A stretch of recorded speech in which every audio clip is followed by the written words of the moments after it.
Parliament ఒక ఆంగ్లంలో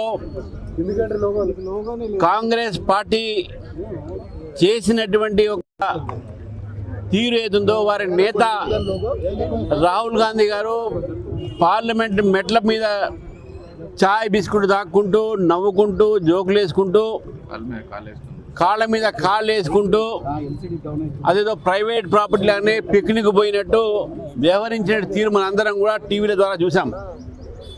parliament అనేది ప్రజాస్వామ్యంలో ఒక దేవాలయం లాంటిది. ప్రజా సమస్యల మీద అక్కడ చర్చలు జరుగుతాయి.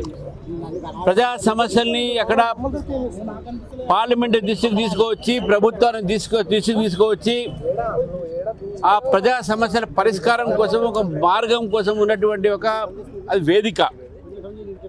ఆ వేదికపై ఎప్పుడు కూడా రాహుల్ గాంధీ గారు కానీ కాంగ్రెస్ పార్టీ కానీ భారతదేశ ప్రజల గురించి ఎప్పుడు కూడా మాట్లాడలేదు. పై చెప్పు వాళ్ళందరూ కూడా అబద్ధాల ప్రచారాలు చేస్తూ ఉంటారు. బిర్లా గారి మీద నో కాన్ఫిడెన్స్ మోషన్ తీసుకొచ్చి స్పీకర్ మీద వారు ఆ నో కాన్ఫిడెన్స్ మోషన్ అనేది గాయబు. సీరియస్ సంబంధించినటువంటి ఒక పార్లమెంట్లో జరుగుతున్నటువంటి ఒక చర్చలపైన ఉండరు. పార్లమెంట్ అంటే వారికి ఒక పిక్నిక్ స్పాట్గా మారింది. మరి దేశంలో ఉన్న ప్రజల ఒక సమస్యకు దేశంలో ఉన్నటువంటి ఒక పరిపాలనకు విధానం కోసము ఈరోజు పార్లమెంట్లు ఉన్నాయి.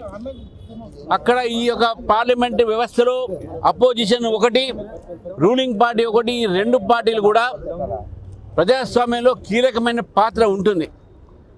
మరి ఎంత బాధ్యత అయితే పాలిస్తున్నటువంటి ప్రభుత్వానికి ఉంటుందో అంత బాధ్యత అపోజిషన్ కూడా ఉంటుంది, ప్రతిపక్షం కూడా ఉంటుంది.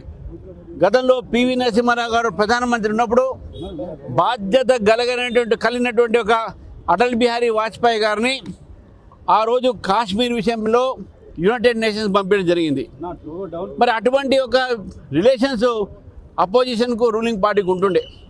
వాజ్పేయి గారు ఎన్నోసార్లు అపోజిషన్ పార్టీగా ఆ రోజు కాంగ్రెస్ పార్టీని నిలదీసినటువంటి సంఘటన మనం చూసినాం. కానీ పార్లమెంట్ మెట్ల మీద పిక్నిక్ చేసుకున్నట్టు ఎప్పుడు కూడా ఈ రాజకీయ పార్టీలు ఎప్పుడు చూడలే. ఈరోజు దేశ ప్రజల్ని అవమానపరిచిన రాహుల్ గాంధీ, ఒక ప్రజాస్వామ్యాన్ని అవమానపరిచిన రాహుల్ గాంధీ. నిజంగా దేశం మీద ప్రేమ ఉంటే దేశ ప్రజాస్వామ్యం మీద ప్రేమ ఉంటే లోపల జరగాల్సినటువంటి ఒక చర్చని తీసుకొచ్చి అక్కడ చేయకుండా మీడియా ముందు అబద్ధాలు మాట్లాడుతూ పార్లమెంట్ ఆవరణలో స్పీకర్ గారి ఒక డైరెక్షన్స్ ఉన్నాయి.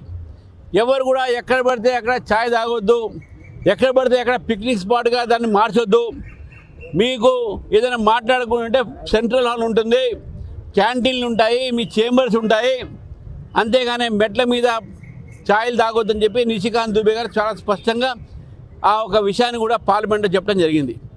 మరి అటువంటి రాహుల్ గాంధీ ఈరోజు భారత పార్లమెంట్ని అవమానపరిచారు, భారత ప్రజాస్వామ్యాన్ని అవమానపరిచారు, భారత ప్రజల్ని అవమానపరిచారు. కాబట్టి ఈరోజు వారి దిష్టిబొమ్మ ఇక్కడ దగ్ధం చేసి వారి చర్యలకు మేము ఖండిస్తూ నిరసిస్తూ ఈ కార్యక్రమాన్ని తీసుకోవడం జరిగింది.